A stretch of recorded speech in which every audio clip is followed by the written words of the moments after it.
विधान परिषद निवडणुकीच्या पार्श्वभूमीवर मंत्री उदय सामंत नाशिकमध्ये आहेत। विधान परिषद निवडणुकीतील बंडखोरी रोखण्यासाठी उदय सामंत नाशिकमध्ये दाखल झाले आहेत। भाजपचे गणेश गीते यांनी बंडखोरी केलेली आहे, उमेदवारी अर्ज दाखल केलेला आहे। गणेश गीते यांचे बंधू गोकुळ गीते हे देखील निवडणुकीच्या रिंगणात आहेत। या दोघांनी अर्ज मागे न घेतल्यास शिवसेनेची डोकेदुखी वाढू शकते। विधान परिषदेत महायुतीचे नरेंद्र दराडे यांच्या व्यतिरिक्त 8 जणांनी उमेदवारी अर्ज दाखल केले।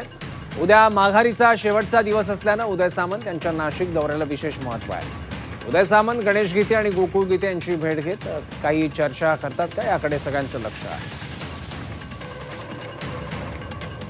याबद्दल आणखी माहिती घेण्यासाठी आपले प्रतिनिधी सागर गायकवाड आपल्या सोबत आहेत। सागर, उदय सामंत यांच्या या सगळ्या नियोजित दौऱ्यामध्ये कोणाकोणाच्या भेटी गाठी आहेत? ज्यांनी बंडखोरी केली आहे, ज्यांनी उमेदवारी अर्ज भरलेले आहेत, त्यांच्या भेटी घेणार आहेत सामंत?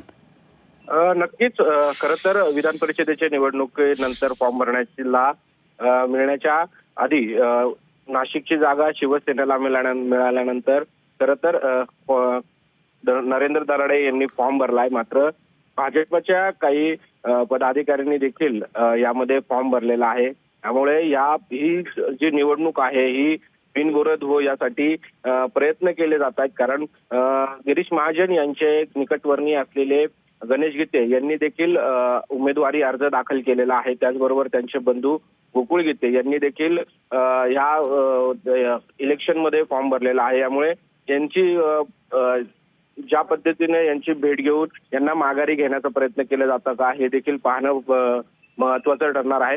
कारण भाजपने देखील गणेश गीते जे आहेत त्यांनी बंडखोरी केलेली आहे, त्यांनी अर्ज दाखल केलेला आहे। यांची मनधरणी देखील उदय सामंत करू शकतात। आज त्यांचा दौरा जो आहे तो निश्चित आहे। आज या सगळ्यांची ते बैठक घेण्याची शक्यता, त्याचबरोबर या सगळ्यांची त्याचबरोबर भेटणं देखील महत्त्वाचं ठरणार आहे। या सगळ्यांकडे जर आपलं लक्ष असणारच आहे। मात्र या निवडणुकीकडे संपूर्ण महाराष्ट्राचं लक्ष लागलंय। कारण भाजपचे गणेश गीते जे आहेत ते यांनी देखील या उमेदवारी अर्ज दाखल केल्यामुळे हे देखील उमेदवारी अर्ज घेतात का, उदय सामंत त्यांनी याबाबत काही प्रयत्न करता हे पाहणं महत्त्वाचं ठरणार आहे।